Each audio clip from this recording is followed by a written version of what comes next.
welcome to our podcast, Voices for Inclusion. I am Rithik Sinhasan. Hi, I'm Kenta Mignot. Before we begin, here's a quick reminder. This podcast is all about learning from local leaders who share practical, everyday ideas that we can use to make our communities more inclusive. Today's guest is Miss Jen Alge from the Arc of Ohio. Welcome, Miss Alge. Thank you, Kenta and Rithik. Happy to be here. So, like you said, my name's Jen Powers Alge. I work for the Arc of Ohio. So, the Arc of Ohio is a grassroots advocacy organization. We help people with disabilities and their families from birth to end of life.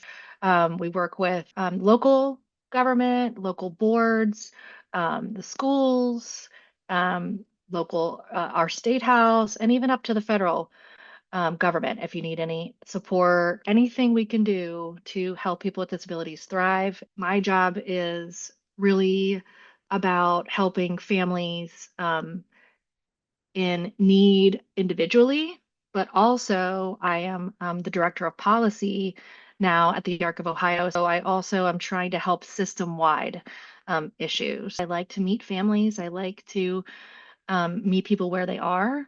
And then I also like to try and make change in our state of Ohio and at the federal level. It's the ARC in every state. Yes, so we have a national ARC of the United States, and then we have chapters, and there is an ARC chapter in every state. Some states have more than one. The ARC is the longest and largest disability group, advocacy group in the United States. So we've been around the longest. We were a big part of the IDEA, the ADA. Lots of good case law came out of the ARC, fighting for people and trying to get their civil rights. You made a big difference in the recent case in Ohio. Thank you. Thank you, Kent. I'm glad you're bringing it up because there's really nothing else I can talk more about than what's been going on here recently in Ohio. Starting at the end of May, there was a bill called House Bill 795. We got a lot of them going on, and so I'm always watching what bills touch our community. Basically, I saw that come down, and it was basically about electronic visitation verification and how we in Ohio want to increase some of the ways that we protect the Medicaid system from fraud. They were finding some fraudulent things going on. And of course, that's awful. None of us want fraud. But now they're making like a big deal about those cases, and they're trying to say that this is happening now in this huge way. So we want to look and see where we can try to find ways to cut Medicaid, basically.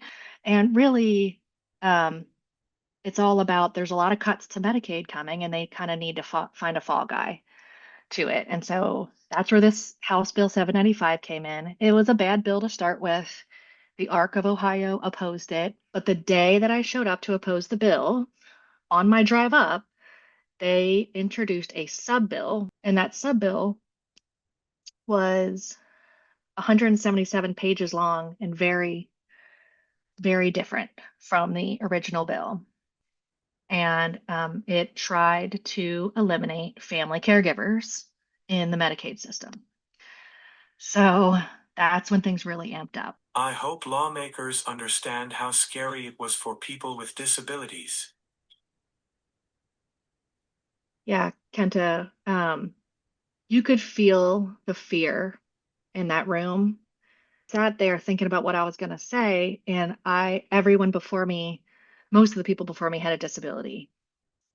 And it like calmed me because they were so powerful and effective that really I didn't even need to talk after they talked. They covered everything beautifully and told their stories. And it was just so powerful. I mean, Republicans, Democrats alike were crying in the room.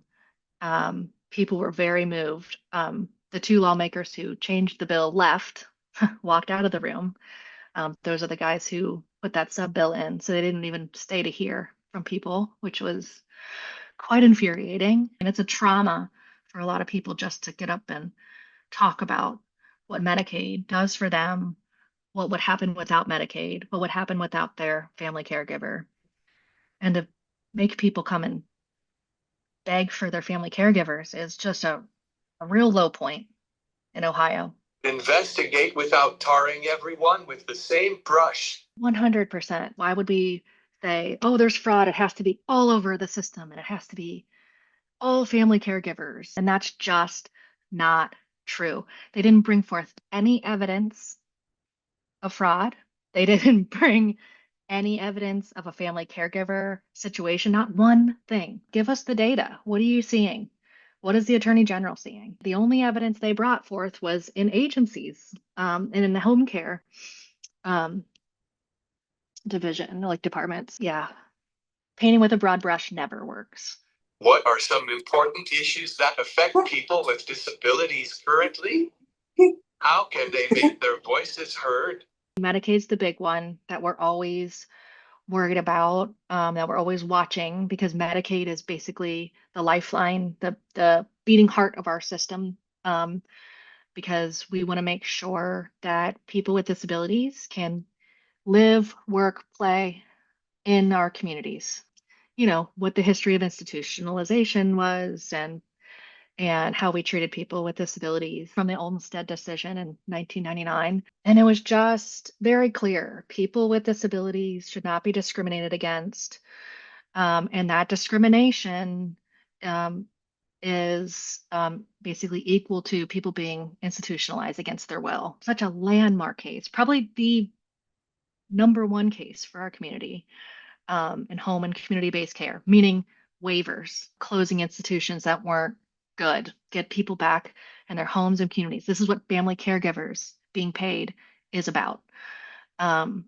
This is what employment and employment support, all of these things help with home and community-based services to try to help people with disabilities be accommodated so they can live in their community like they're supposed to. And so another issue we're dealing with right now is the Department of Justice at the federal level just put out an opinion basically saying that Olmstead was wrong in part. States are not mandated to have home and community-based care, basically, which is, again, shocking. All of our big disability rights groups nationally have come out against that opinion.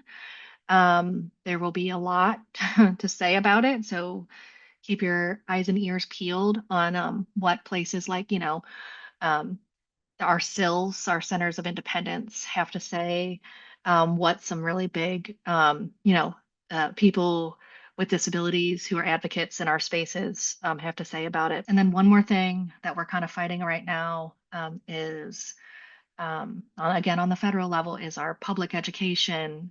They're trying to get rid of the Department of Education. So in order to do that, they're attempting to take all of the pieces out of the Department of Education, all of the departments, and put them into different departments. And one thing they did, they put OSERS, which is basically our civil rights arm of special education. They put that under HHS, is the Department of Health and Human Services. It's going to take us back to thinking about disability as a health and a medical issue and not as a social. People with disabilities can live on their own. People with disabilities can work. People with disabilities can do all the things. They just need supports and accommodations. Of course, there's always medical things that goes along with disability, but we don't want it all to be thought about in that way. So we're watching that closely as well. This is such important information for people with disabilities to understand and find solutions for. It is, Rithik, and I hope that you can tell me, and Kenta can tell me, and the ARC, how we can help kind of educate and get people involved and help people get to the state house and testify and because there are barriers to you all being able to tell your stories and being heard. I witnessed it firsthand at the State House when I gave my testimony, and others did. We all got there at, I think it was 2 o'clock, and they didn't start the hearing until 4. And so we had people in that room. They don't have accessible bathrooms in that building. They don't have an adult changing table in that building. Even the room itself was very inaccessible to wheelchairs.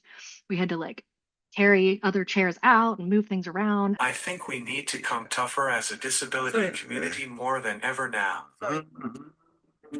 I agree, Kenta. I mean, it does take a thick, tough skin to keep telling your story over and over and talk about things that are private. I have 2 kids myself with developmental disabilities, and I'm really careful when I talk about them.